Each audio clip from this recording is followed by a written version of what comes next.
চট্টগ্রাম থেকে সিরাজগঞ্জ যাওয়ার সফর কেমন ছিল এবং প্রথমবারের মতো সিরাজগঞ্জ গিয়ে প্রথম দিনে আমরা কি করলাম সবকিছু নিয়ে থাকবে আজকের ব্লগ। আসসালামু আলাইকুম এভরিওয়ান, আশা করি সবাই ভালো আছেন। আমি অনেক ভালো আছি। 9টা থেকে ছিল আমাদের বাস আর আমরা বরাবর টাইমে বাস স্টপে, আর আমাদের সাথে আম্মুও যাচ্ছে, মানে আমার আম্মু। আর 3 ঘন্টা পর আমরা নেমেছি কুমিল্লায়। অ্যান্ড কুমিল্লায় থেকে চা আর পরোটা খেলাম, কারণ আমরা ডিনার করে এসেছিলাম। অ্যান্ড ওইটা খেয়ে আমরা আবার বাসে উঠলাম অ্যান্ড একবারে ঘুমে আমরা সকাল 6টায় পৌঁছে গেলাম সিরাজগঞ্জ। 10 ঘন্টা জার্নি শেষ করে আমি সিরাজগঞ্জ নেমেই সবার আগে খুশি হয়ে গেলাম ওদের রিক্সা দেখে। আমি ভেবেছিলাম এটা মাত্র একটা হতে পারে এরকম, কিন্তু ওদের সব রিক্সাই এমন। অ্যান্ড এটা অনেক মজারও ছিল। অ্যান্ড সবাই এত বিজি ছিল 6টা থেকে, অ্যান্ড পিঠা বানানো শুরু হয়ে গিয়েছিল। এনিওয়েজ আমরা সবাই হাঁটছি বাড়ির দিকে। বেসিক্যালি আমরা যাচ্ছি অমিয়াপুর শ্বশুর বাড়ি। হ্যাঁ, অমিয়াপু লন্ডন থেকে এসেছে, আমাদেরকে সারপ্রাইজ দিয়েছিল। অ্যান্ড তারপর ওর শ্বশুরবাড়িতে আমাদেরকে নিয়ে গেল। অ্যান্ড যেতে যেতে আমি অনেকগুলা তাঁত শিল্প দেখলাম। অ্যান্ড গিয়ে দেখি যে ওরা অলরেডি রান্নাবান্না শুরু করে দিয়েছে। আর আমাদেরকে গিয়ে মাত্রই ওয়েলকাম করলো একটা বড় চিতই পিঠা দিয়ে। আর এই পিঠাটা সত্যি একটা ভাতের প্লেটের সমানই। এটা দেখতে হয়তো ছোট লাগছিল। অ্যান্ড অমিয়াপু শ্বশুরবাড়িতে এসে বিজি হয়ে গিয়েছে, আমাদের সবাইকে সার্ভ করতে ব্যস্ত। আমরা সকালে চা খেয়ে 3 থেকে 4 ঘন্টার মতো ঘুম দিয়েছিলাম, কারণ রিফ্রেশমেন্টের জন্য এটা আসলেই দরকার ছিল।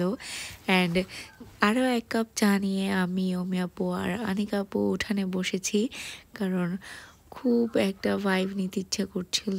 এখনকার গ্রাম তো আসলে এমন না। অ্যান্ড আম্মুরাও চলে আসছে, সবাই আড্ডা দিচ্ছে। অন্যদিকে আমি কিচেনে গিয়ে দেখলাম যে অমি আপুর যা একটা ভাবি সব ধরনের রান্নাবান্না করে ফেলছে একা একা। উনি মাসাল্লাহ খুব মজার রান্না করতে পারে। আর এখানে দীপু শুরু লুঙ্গি টুঙ্গি পরেও একদম মানে জোনে চলে গিয়েছিল গ্রামে। অ্যান্ড আমরা সবাই বের হলাম একটু আশেপাশে ঘোরাঘুরি করার জন্য। আর এইখানে আমরা হেঁটে হেঁটে প্রায় অনেক দূর গিয়েছিলাম যে দেখবো কীরকম।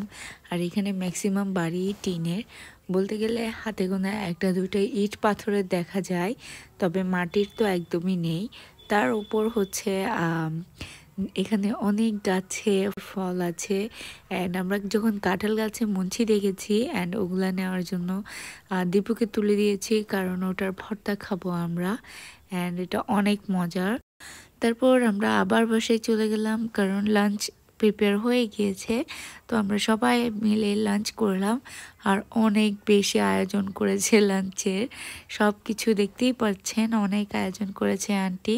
অ্যান্ড আমরা ওই দিন খেয়ে একদমই ফুল, কারণ জার্নি করে এসে পোলাও খাওয়াটা আসলে অনেক টাফ ব্যাপার। দেন খাওয়া দাওয়া শেষ করে আমরা খেলাম পেয়ারা, সাথে আমি বাসা থেকে এই আচারটা বানিয়ে এনেছিলাম, ওটাও খেলাম। তারপর খাওয়া দাওয়া শেষ করে আমরা বের হয়ে গেলাম নদীর পাড়ে যাওয়ার জন্য। আসলে আমরা যমুনা নদীর পাড়ে যাব। অ্যান্ড আমরা ফার্স্ট টাইম ওই রিক্সাটাতে বসেছিলাম, অ্যান্ড অনেক বেশি স্ক্যারি ছিল এটা, কারণ মাঝে মাঝে মনে হচ্ছিল এই পড়ে যাচ্ছি। অ্যান্ড নদীর পাড়ে যেতে যেতে রাস্তার 2 পাশে একদম মেলা বসেছিল, মেবি ওইখানে ওরস ছিল তাই। তো দীপুকে দিয়ে আমরা কিছু ভিডিও করালাম। অ্যান্ড ছেলেরা একটাতে, আমরা একটাতে, আর আম্মুরা আর একটাতে উঠলো। 3টা ভ্যান নিয়ে আমরা চলে গেলাম। অ্যান্ড যমুনা নদীর পাড়ের ওয়েদার, ও মাই গড, অনেক বেশি সুন্দর ছিল। আসলে অনেক বেশি এনজয় করছিলাম আমরা, আর বাতাসও ছিল অনেক। তারপর আমরা ইচ্ছা মতো নিজেদের সাথে, পরিবারের সাথে কিছু ফটো সেশন করলাম। অ্যান্ড তারপর হাঁটা শুরু করলাম, এনজয় করতেছিলাম পুরো রাস্তা। আর রাস্তার 2 পাশে একটা মেলা বসেছিল, সো ঘুরে ঘুরে ওই মেলাটা দেখছিলাম আমরা। আর গ্রামীণ মেলা যেহেতু অত স্পেশাল কিছু ছিল না, তবে মেমোরেবল ছোটোবেলার অনেক কিছুই আছে, যেটা আমি রিলেট করতে না পারলেও অমিয়াপুরা খুবই ভালো রিলেট করছে। যেমন ধরেন এটা আমি কখনো দেখিনি আগে, কিন্তু দীপুরা বলছে এটা নাকি ওদের ছোটোবেলা থেকে ওরা দেখে আসছে। সো এটা আমি কখনো দেখিনি, তো আমিও ট্রাই করলাম। অ্যান্ড ইরাকেও একটু ট্রাই করালাম। আর এটা হলো অমিয়াপুর ছোট মেয়ে, আর ইশরা হলো বড় মেয়ে। সো তারপর সিরাজগঞ্জের ফেমাস গামছা নিলাম আমরা। একটা গামছা 100 টাকা করে নিল, জানি না ভালো হয়েছে কিনা। দেন আমরা চলে গেলাম ওয়ালমার্টে গিয়ে ইশরা আর ইহরা পছন্দের মতো অনেক কিছুই শপিং করলো।